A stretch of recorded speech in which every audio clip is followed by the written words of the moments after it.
Restaurants and romance, empire and opera, fun, surprising experiences at every one of the more than 300 stops on the metro.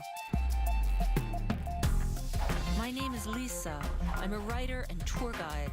I carry a Canadian passport, but all we'll need is a ticket for the metro system as I show you historic, inspirational, endlessly fabulous Paris.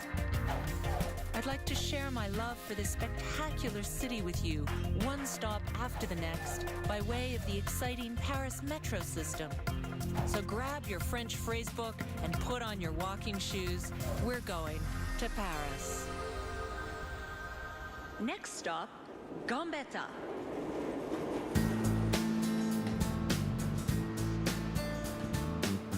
We're in the outer limits of Paris today, exploring the neighborhoods surrounding the Gambetta metro station. This is Belleville, a traditional working-class neighborhood in Paris, gateway for newcomers and a haven for creative types. This is where legendary Edith Piaf was born, the singer who brought French music to the world. Belleville is also the site of the first workers' cooperative from 1877, in an area where aristocrats of the 18th century were building lovely small houses. We'll visit one of the few Art Deco churches in Paris and check out the largest green space in the city, Père Lachaise Cemetery. Here's our starting point, Place Gambetta.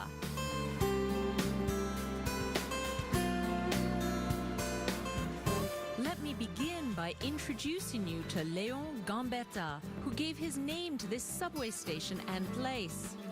Gambetta was a French lawyer and politician of Italian origin. He was well known for his opposition to Napoleon III. Gambetta was elected in this area during the Third Republic, which replaced Napoleon III after the disastrous Franco-Prussian War. There was a huge statue erected to his honor, which used to stand in one of the courtyards of the Louvre in central Paris. But during the Vichy government in 1941, the metal parts of the statue were melted down. And after the war, the statue was disassembled. Now, the remaining parts of the statue are here in this square. And they were installed here in 1982 on the centennial of Gambetta's death. After being removed from the courtyard of the Louvre, the statue remained in the warehouse until the early 1980s. That's when what was left of the statue was installed here in the square Edouard Vaillant, a small park that's behind the town hall of the 20th arrondissement. Léon Gambetta was an immensely popular figure, especially for the people of Belleville, who elected him to the National Assembly. So this seems a perfect location for his statue. The Mairie in the 20th arrondissement on Place Gambetta was built in the late 19th century. It actually replaces the earlier one, which was in an old nightclub or guinguette, quite appropriate for the neighborhood. But as more people began living here, they realized they needed a serious town hall, so they built this one. The town hall of the 20th arrondissement is a symbol of the expansion of Paris. By 1860, the growth of Paris meant that the city was overcrowded and increasingly dysfunctional. The Emperor, Napoleon III, wanted to build a city that would rival London, so he hired Baron Haussmann to reorganize the city. Haussmann annexed the villages which surrounded Paris, so that 8 new arrondissements were added to the 12 that already existed. Here, the village of Belleville-Charonne became the 20th arrondissement. But though Belleville has been part of Paris for over a century and a half, it's never lost its identity. Let's stroll out from Place Gambetta and head north on Pyrenees Street. This road is actually 3.5 kilometers long. It's the second longest street in Paris after the Rue de Vaugirard. Now, 3.5 kilometers, barely over 2 miles, isn't very long for a city street. But in Paris, a street can go on for miles, but its names will change every few blocks. So when walking around, pay attention to the street names. It's easy to get lost.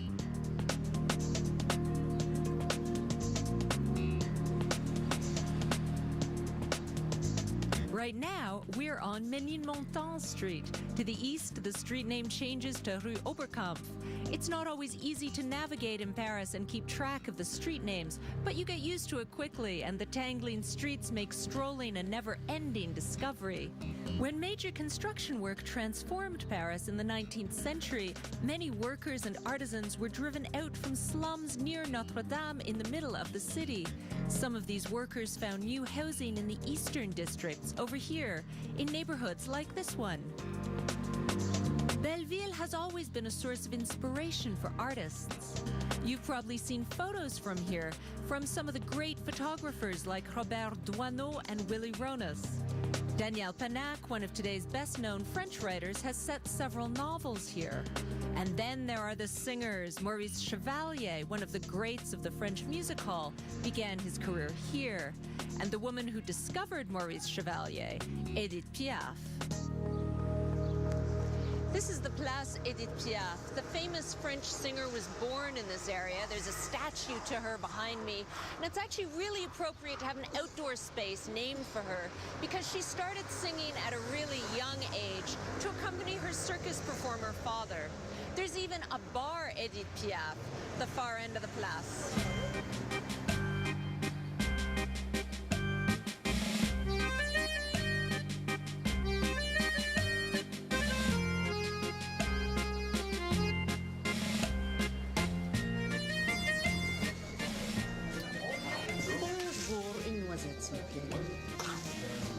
This is a great place to soak in the local vibe of the neighborhood.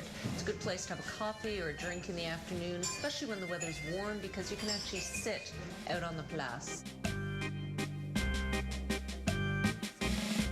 The bar is filled with photographs from all kinds of times in Edith Piaf's life. Edith Piaf was actually born right near here, either in the street, which is the legend she liked to cultivate, or in the hospital just next door. And I happen to know a secret. I know exactly where we can find out the truth about where she was born.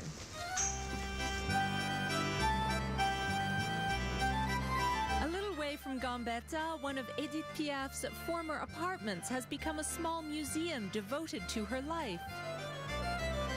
She lived very briefly at number 5 Rue Crespin du Gast. Just over a year she spent here in 1933, and now her apartment has been converted into a museum by the building's owner, who's a great fan of Piaf. It's a private museum, so we phoned for a special appointment. Welcome to a museum dedicated to the life of singer Edith Piaf. Incredible collection of objects put together by Monsieur Bernard Marchois, who's a fan of Edith Piaf and inspired by her music. He actually met the singer before she died. Now, what's funny about Edith Piaf is she was tiny. This is her actual height. She was known as the Little Sparrow because she was so fragile, but she had this huge voice. In fact, one of her husbands bought her a teddy bear that was exactly her height as a joke. Now, the apartment is filled with all kinds of objects that were important to Edith. I'm especially interested in this over here.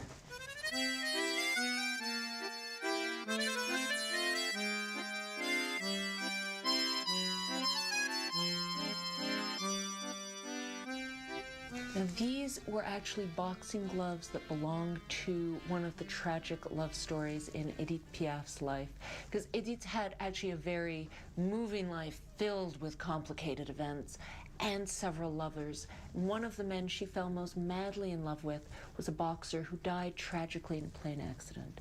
So it's interesting here in the museum, there's all kinds of performance things and portraits about Edith, but there's also these tiny personal mementos that meant so much to her.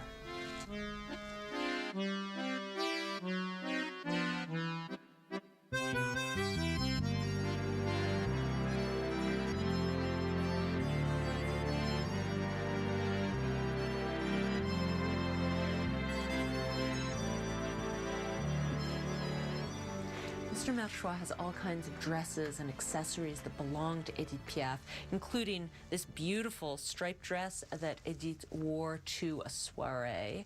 There's a photo attached of her wearing this very dress with a lovely fur jacket on top of it. But really, the dress that is the pièce de résistance of the museum and is the one that everybody really makes the pilgrimage here to see is in this other room. Now, the most important thing in the museum is this dress. It's one of Edith Piaf's performance dresses. She always wore black dresses on stage. In fact, her dress is so iconic that you could compare it to Charlie Chaplin's cane. It's really her signature that everybody knew to recognize her by. So to have an actual dress she wore on stage is an incredible thing to see. It's really moving.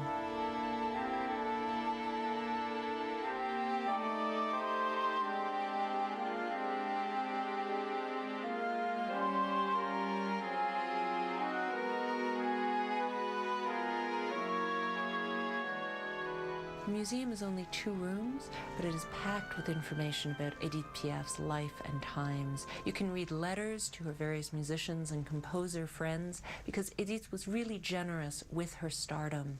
In fact, you can't leave this museum without humming one of Edith Piaf's hits, La Vie en Rose. I always like to imagine Edith Piaf being driven around Paris by one of her many devoted lovers.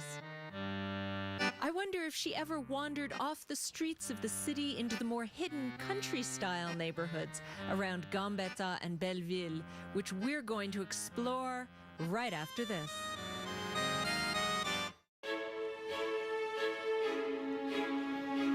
In atmospheric Paris, visiting the neighborhoods surrounding the metro stations. Today we're at Metro Gambetta in the popular and friendly neighborhood of Belleville.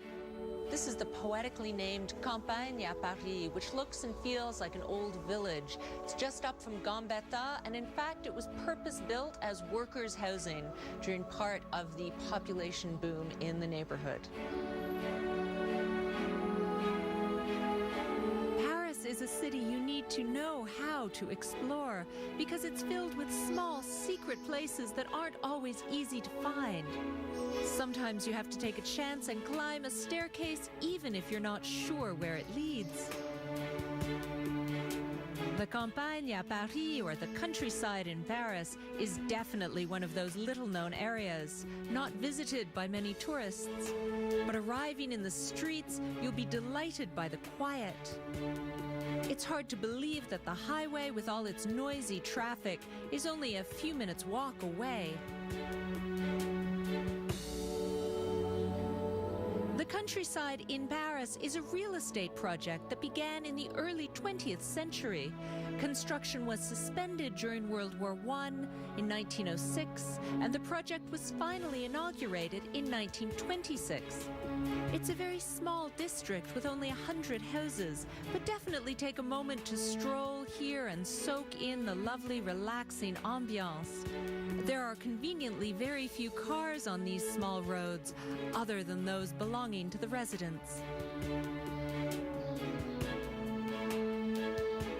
The tramway is the latest addition to the metro and transport system in Paris. It actually circles the entire city, and at all the important stops, there's a public art installation. Here, we're at Porte de Bagnolet, and the installation is by American sculptor Mark Handforth.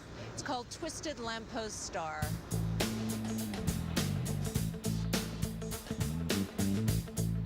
With its subways, trains, and buses, the transit system in Paris is ideal for visitors. There's no need to rent a car to visit this city. Even before the arrival of the subway in the early 20th century, the city was served by an extensive network of trams. These operated between 1855 and 1938 and now have returned to service since the early 1990s. The Twisted Lamppost Star is one of 18 works of art that are scattered along the tramway. The artist created many monumental works based on urban elements, such as this one.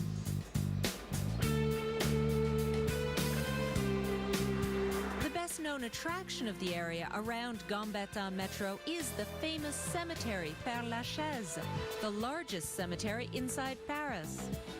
No surprise, there are many flower shops and funeral homes in the neighborhood. In France, these companies are called pompes funèbres. La pompe means that it's associated with serious ceremony, and funèbre, of course, means funeral. But before exploring the realm of the dead, let's grab a bite to eat at nearby Mère Lachaise on Boulevard de Ménilmontant. La Mère Lachaise is one of the many cafes in Paris that serve traditional French cuisine. But you can also stop in for a quick coffee or glass of wine at the counter. But personally, I like to stop in here for lunch because I know their salads are fantastic. The restaurant is called Mère Lachaise, which is, of course, a play on the great cemetery Père Lachaise, just a couple of blocks away. But, in fact, the great actress Sarah Bernhardt was called La Mère Lachaise by soldiers in the First World War because she had her leg amputated towards the end of her life, and she went to visit the front lines to encourage the French troops and to recite Molière to them and to sing to them. And she would be carried out there in a chair because she only had one leg. And the soldiers called her La Mère Lachaise, the mother chair. Merci. Oh, ça a l'air super. Bon appétit. Merci. So I ordered what the French call a big salad, which means it's not just a green salad, but in France, usually a big salad means you have cheese and meat in your salad. So it's a whole meal. There is some lettuce involved, some greenery, some tomatoes or carrots, but the main point of a big salad is to give you an excuse to put either goat cheese or Cantal cheese or meat like ham or duck on top of the lettuce. So I ordered a chef because it's the perfect thing for lunch. And I happen to know they make a very good chef salad here. To finish up lunch, we can always order a dessert, maybe a soft chocolate moelleux or a profiterole. A good dose of sugar should give us energy to explore the fascinating Père Lachaise cemetery with our wonderful guide Thierry Leroy.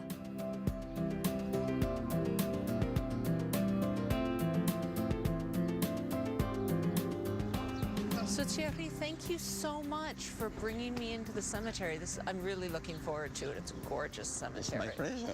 So how did you start guiding people around Père Lachaise? I mean...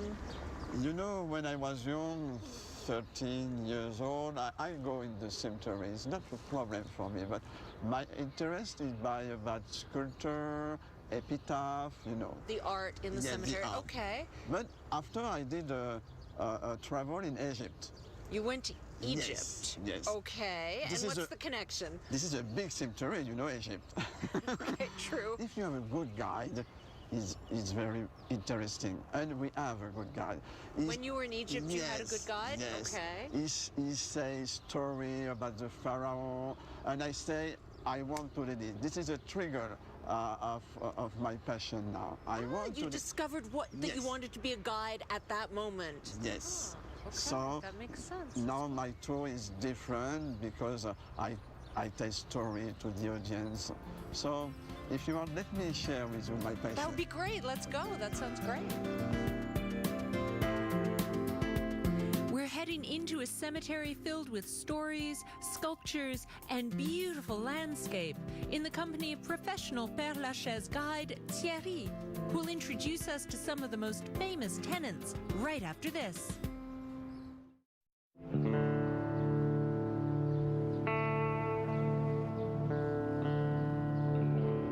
We're exploring Paris, one metro stop at a time.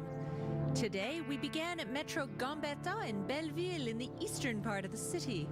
This is the location of the famous Père Lachaise cemetery, where all sorts of celebrities are buried. Opened in 1804, the Père Lachaise is the largest cemetery in Paris. I'm here with Thierry Leroy, a guide who's just as comfortable in the company of the dead as he is with the living. The cemetery of Père-Lachaise is one of the many accomplishments of Napoleon I, who once said every citizen has the right to be buried regardless of his race or religion.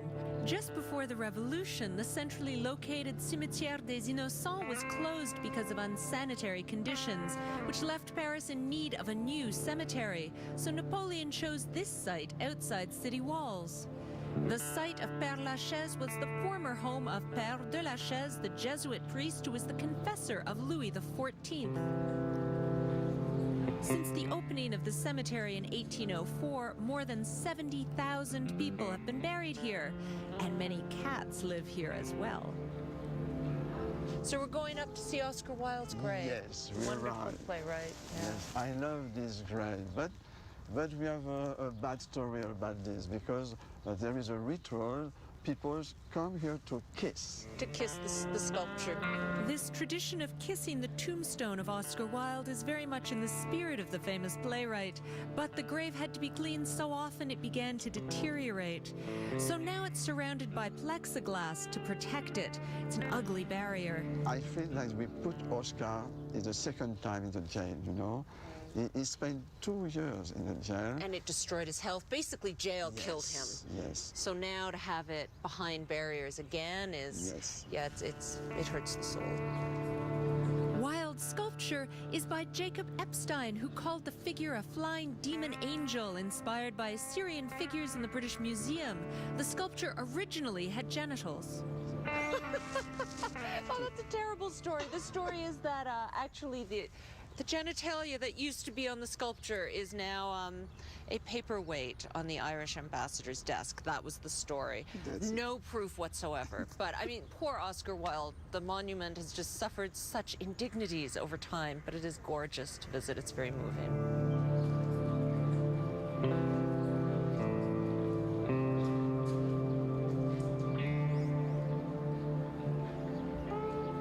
So, who's next? The next is the Gertrude Stein, the famous Gertrude Stein. The wonderful writer, the very complicated and interesting and influential writer. For Americans living in Paris in the early 20th century, Gertrude Stein was a real celebrity. Writer, poet, and a great collector of art, Stein was the friend of Picasso and Hemingway. During World War II, young GIs made a point of visiting Stein for tea. The writer was a key figure of the avant-garde movement. What's wonderful about Gertrude Stein's grave also is that people leave little notes. Thierry was pointing out all the rituals people have. Someone's written a note saying a rose is a rose is a rose. Very famous citation from Gertrude Stein. And someone's written, "You're still an inspiration to us." Very moving.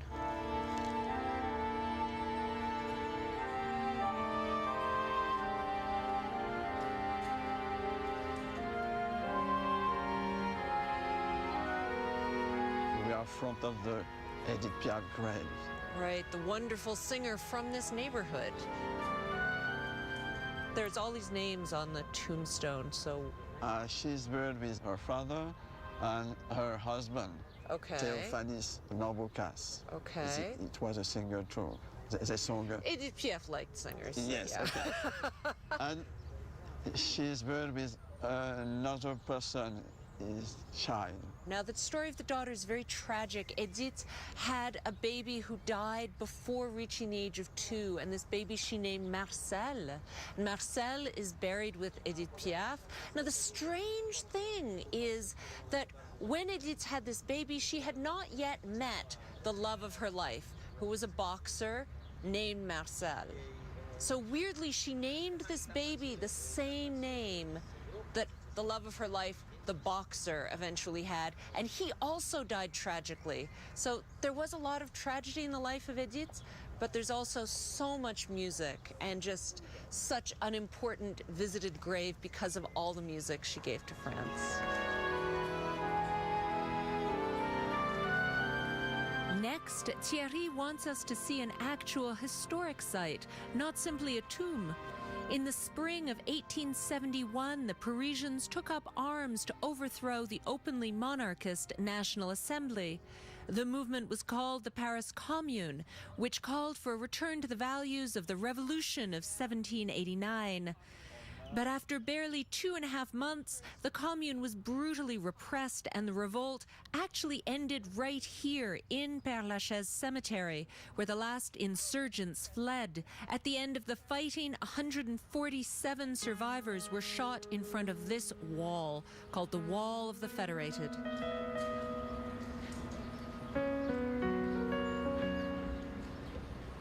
So now we arrive to Molière and La Fontaine. Molière, the wonderful playwright. Wow, okay.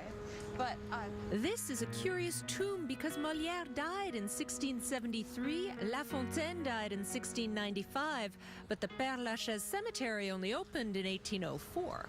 Thierry's been explaining why Molière and the famous fable writer La Fontaine are in Père-Lachaise. Their bones were moved here in order to drum up publicity for the new cemetery, because Napoleon opened Père-Lachaise. No one wanted to be buried out here. It was too far from the city. They hadn't gotten into the habit of making this trek out to Père-Lachaise. But once they started burying famous people here, like Molière, the French Shakespeare, buried in Père-Lachaise, suddenly everybody wanted to be buried here. So it was a super successful publicity scheme. Molière would understand. You know, he had to work with the king. He had to put up with a lot of things like that. So he'd probably understand.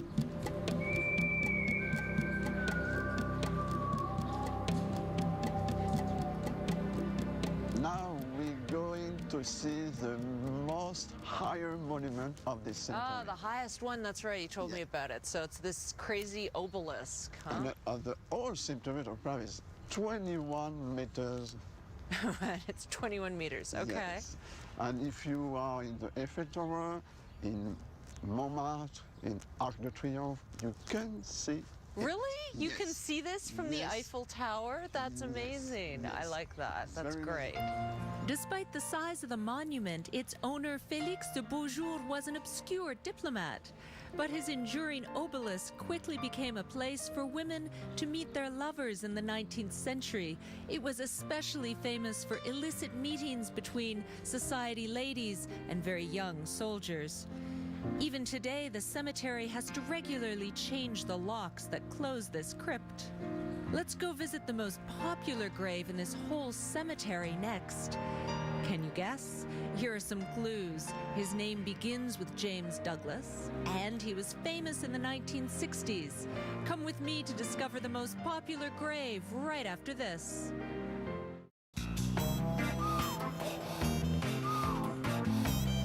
We're in fascinating Paris, exploring the neighborhood around the Gambetta metro station, which is an access for one of the most famous Parisian cemeteries, Père-Lachaise.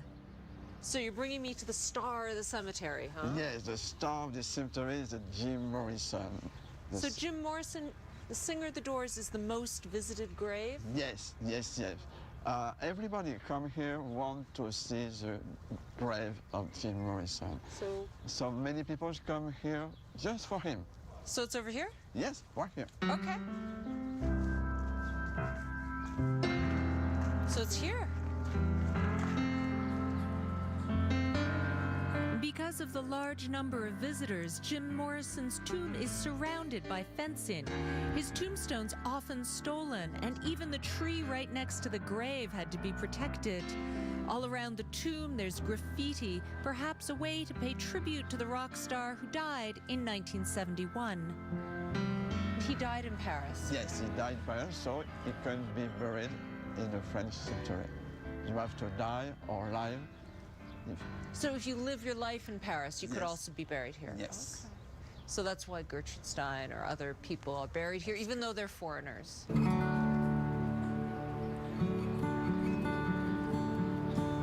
Even if you don't have Thierry to guide you, it's easy to grab a map at the entrance to the cemetery. You can explore amazing history here, politicians, writers, locals, foreigners, all kinds of people to remember.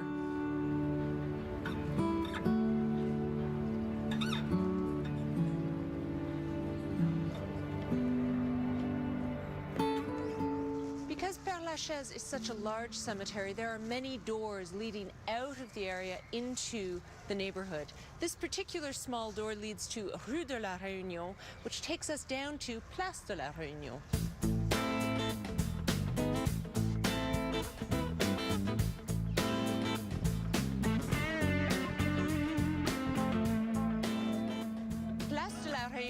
was recently spiffied up, and it's a lovely place to check out the atmosphere of the neighborhood. On Thursdays and Saturdays in the mornings, there's a lovely market here, a real villagey feeling.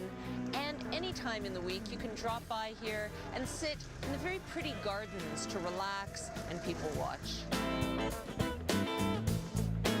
Marché Réunion is one of many public markets held weekly across Paris. There's a wide variety of fresh products that come directly from the producers, but also because this is a very diverse neighborhood, you can find ingredients for all kinds of specialty African, Arab, and Asian dishes.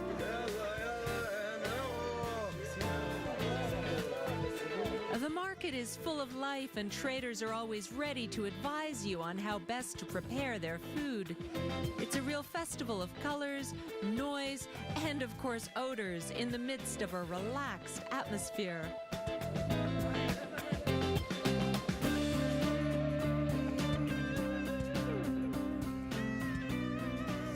Place de la Réunion's little garden is a great place to enjoy what you bought at the market. It's decorated with lavender, rosemary, all kinds of local herbs, which is even more appropriate for the market. And it's a nice place to chat with people whose kids are playing here and whose dogs are walking. Let me show you an unusual aristocratic pleasure house just up the street on Rue de Bagnolet. It's a beautiful vestige of the 18th century Pavillon de l'Ermitage. The Pavillon de l'Ermitage was once a tiny folly in the middle of a vast estate belonging to an aristocrat. But these days, all that's left are the beautiful gardens and this small building. Welcome to what remains of the castle of Bagnolet, a huge property once occupied a good part of the 20th arrondissement in the 1700s here. A folie is the name that's given to a small house on a mansion's property, and follies like this were originally reserved for enjoyable activities like parties and picnics.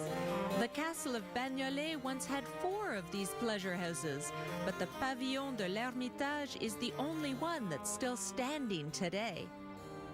This pavilion was the site of a great conspiracy during the Revolution. It was here that plotters met to try to save the king and Marie Antoinette before they were executed. But the conspiracy was discovered, and although the mastermind escaped, he left his mistress and his 7 co-conspirators here to be guillotined. Built in the 1720s, the pavilion is not heated and is used only in the summer. The murals in the gallery and the hall are the work of Jean Valade, a renowned portraitist of the early 18th century. The charming and delicate compositions foreshadow a style that would later be called Rococo.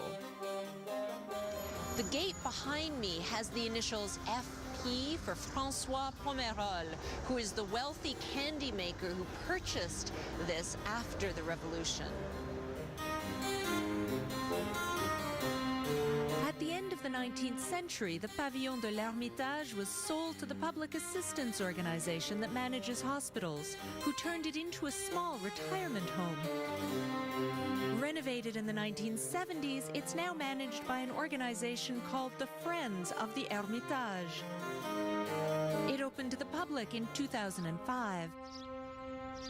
The Pavillon de l'Ermitage is not the only reminder that the French nobility of the 18th century lived in the area.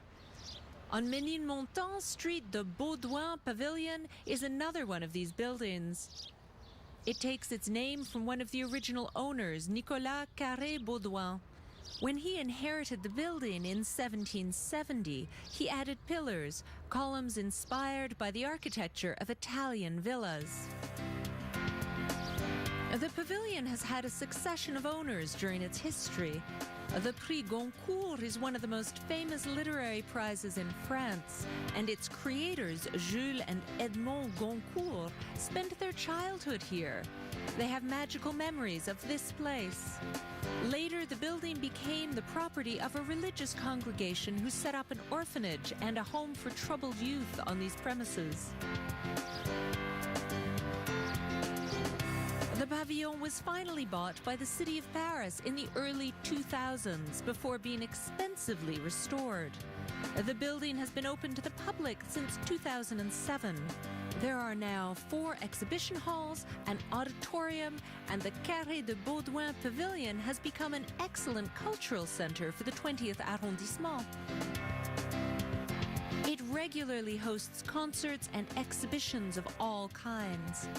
Paintings, graphics, sculptures, and photography, all the artistic variations are welcome within these walls.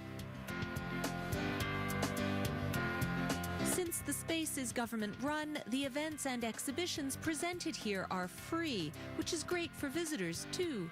The aim is to promote culture to as many people as possible. The garden around the house has also been refurbished and offers a place to relax as well as a playground for young guests, nicely transforming a place reserved for a privileged few in the 1700s into a place of vibrant culture that's open to all today in the 21st century. This neighborhood has such a variety of architecture, from 18th century extravagance to the elegant modernism of the early 20th century. Come visit a church with me right after this. We're in Paris, a city with an extraordinary religious heritage. While visiting landmarks such as Notre-Dame de Paris and Sacré-Cœur in Montmartre, you might also want to visit some of the lesser-known churches, basilicas, temples, even mosques and chapels. Many of them are open to the public, but they're not always well known. This is one of the true secrets of Paris, an Art Deco church tucked on the far side of Père Lachaise. This is the Church of Saint-Jean-Bosco.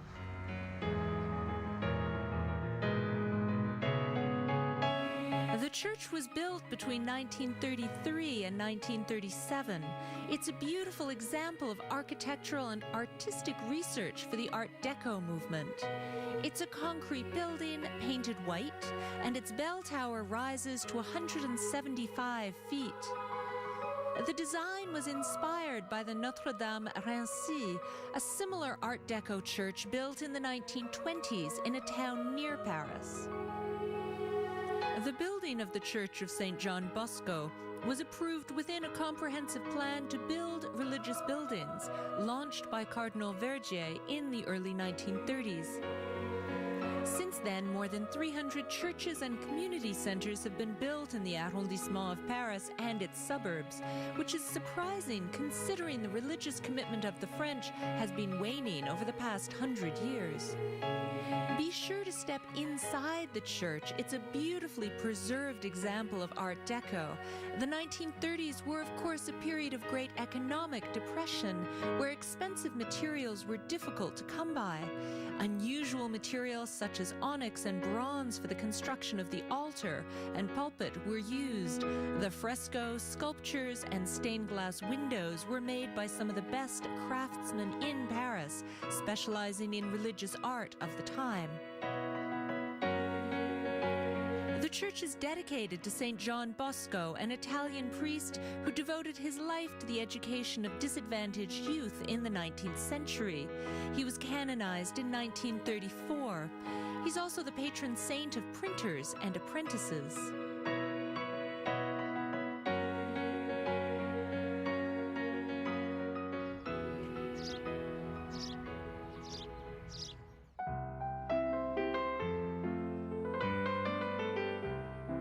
Let's stroll a bit further from Metro Gambetta. In the 19th century, this neighborhood was a small village in the countryside surrounding the capital. Today, a bit of this country atmosphere remains in its streets. Sometimes the streets are very narrow. Here, the Douai passage is the tiniest in Paris. It measures only 32 inches wide at the beginning. Its name, Douai, means source in Old French. It testifies to the presence of numerous water sources under the pavement of the neighborhood. No wonder the city is so notoriously damp. While we visit the countryside of Paris, keep your eyes open for little pieces of paradise that don't feel at all like a big city.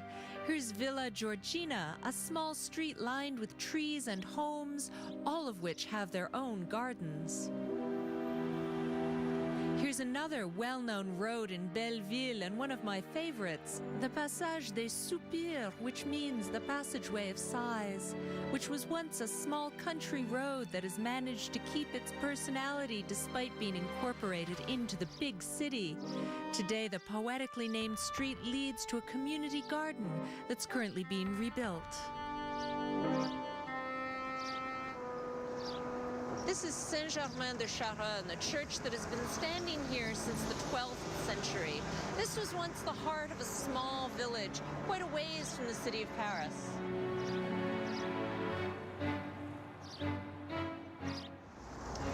This church is one of the few that has managed to keep its own small private cemetery. Most churches within Paris don't have cemeteries, so this is really unusual.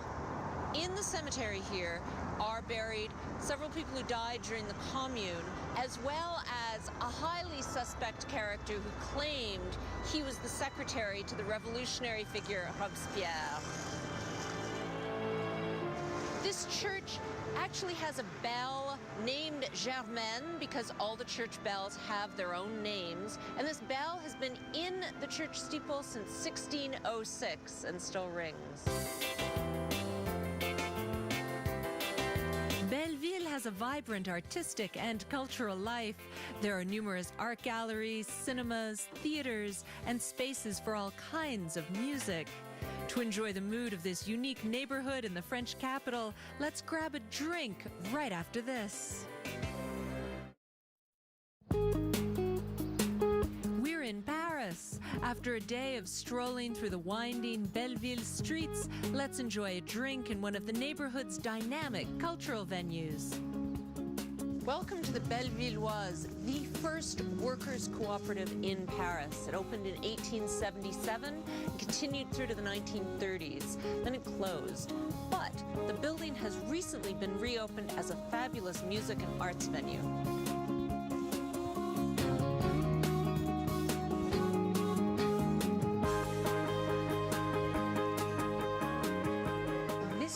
Called the Hall of the Olive Trees. It's a lovely place to hang out, have a drink, bite to eat, and every night there is at least a singer and sometimes a band. There's all kinds of music in this space, from hip-hop to swing music, from classical music to jazz. You can hear all kinds of things here, and you can even see burlesque shows.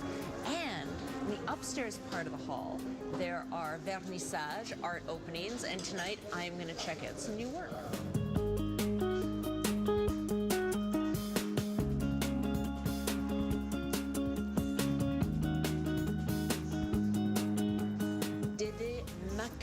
Is the artist tonight. She lives in Montreuil, which is just on the edge of eastern Paris. There's a lot of artist lofts out there. She's also a singer. She's a jazz singer concentrating on music from the 1930s into the 50s. And the Bellevilloise is one of the places that actually does music like that, does swing nights, all that kind of era, real specialty for here. And so she's sung in this space, and now she's got a vernissage of her visual art in this space. She actually painted the ones on the wall behind me specifically for this space. She was thinking the Hall of the Olive Trees, so she wanted paintings with trees, this sort of jungle, voyeuristic feeling, because, as she said, this is a lieu de passage. It's a place people pass through, going to things. It's an event place, so she wanted to create art specifically appropriate to the environment here. And she says she tries to do that with her work, to try and fit her fantastic creatures, her sci-fi people, into the place they're going to be showing it. In addition to the Olive Hall, there are spaces for concerts, exhibitions, and conferences. Spread over 3 levels, the spaces are flexible to adapt to all kinds of festivals and events. They can adapt to any style of function. In addition, the Bellevilloise remains true to its roots by organizing a cooperative working organic market every Saturday from 11 to 4. The good thing with the Bellevilloise is it is right in the heart of the neighborhood, but it's off the beaten tourist track, so you really have a sense of place. You get to meet people. It's very relaxed. I got here a little bit early to have a drink, but you can also arrive late with all the French people who always get here late. And there's a club, so you can while the night away on the bottom floor of the Arts Center.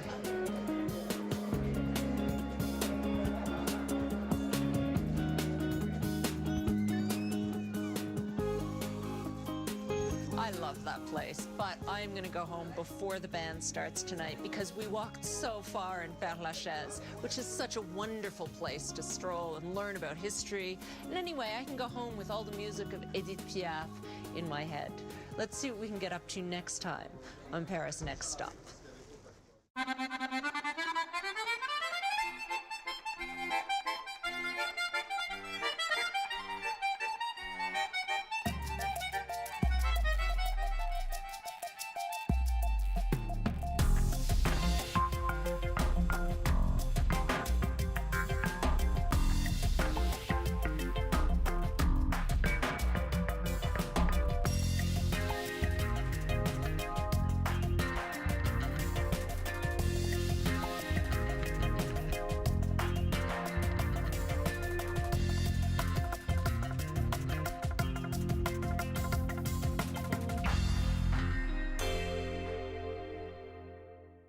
Aristocrats of the 18th century were building lovely small houses. We'll visit one of the few Art Deco churches in Paris and check out the largest green space in the city, Père Lachaise Cemetery. Here's our starting point, Place Gambetta.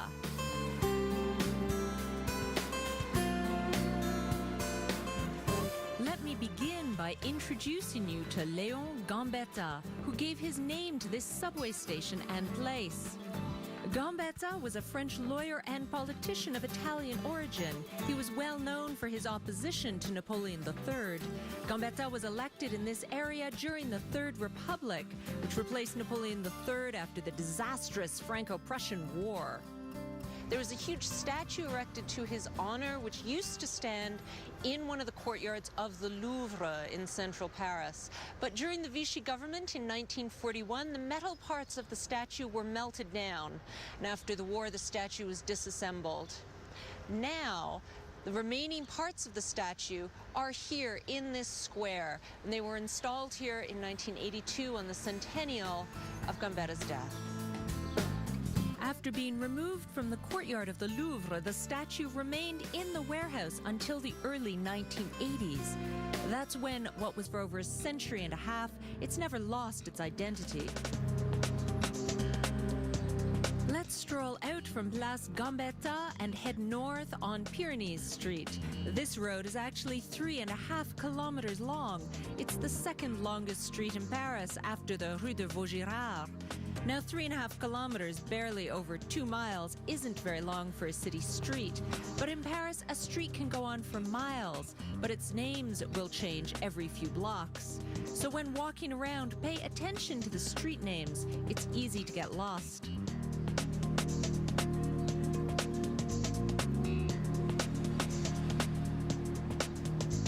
Right now, we're on Ménilmontant Street. To the east, the street name changes to Rue Oberkampf. It's not always easy to navigate in Paris and keep track of the street names, but you get used to it quickly, and the tangling streets make strolling a never-ending discovery. When major construction work transformed Paris in the 19th century, many workers and artisans were driven out from slums near Notre Dame in the middle of the city. Some of these workers found new housing in the eastern districts, over here, in neighborhoods like this one. Belleville has always been a source of inspiration for artists. You've probably seen photos from Paris. Restaurants and romance, empire and opera, fun, surprising experiences at every one of the more than 300 stops on the metro. My name is Lisa. I'm a writer and tour guide. I carry a Canadian passport, but all we'll need is a ticket for the metro system as I show you historic, inspirational, endlessly fabulous Paris. I'd like to share my love for this spectacular city with you, one stop after the next, by way of the exciting Paris metro system. So grab your French phrasebook and put on your walking shoes. We're going to Paris. Next stop, Gambetta.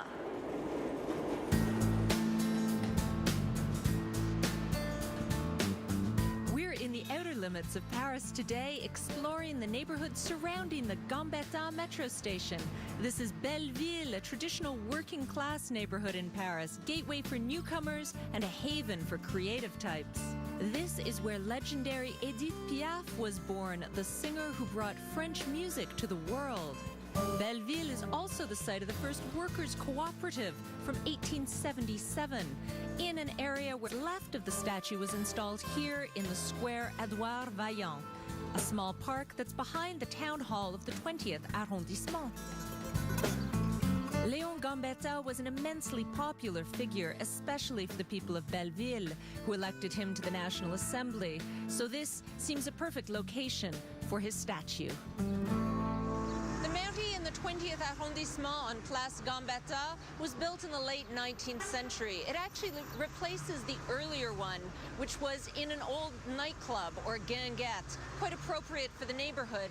But as more people began living here, they realized they needed a serious town hall, so they built this one.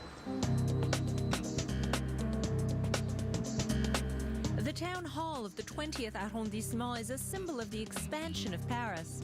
By 1860, the growth of Paris meant that the city was overcrowded and increasingly dysfunctional. The Emperor, Napoleon III, wanted to build a city that would rival London, so he hired Baron Haussmann to reorganize the city. Haussmann annexed the villages which surrounded Paris, so that 8 new arrondissements were added to the 12 that already existed. Here, the village of Belleville-Charonne became the 20th arrondissement.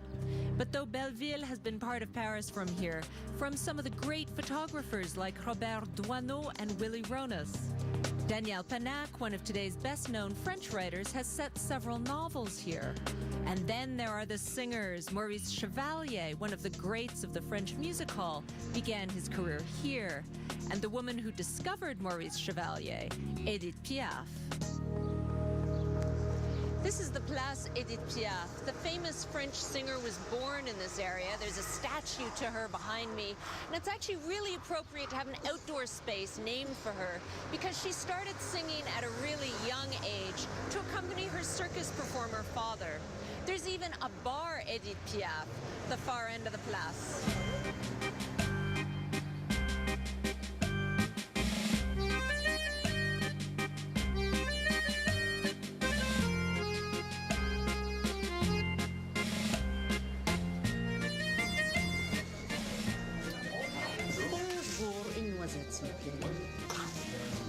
This is a great place to soak in the local vibe of the neighborhood. It's a good place to have a coffee or a drink in the afternoon, especially when the weather's warm, because you can actually sit out on the place. The bar is filled with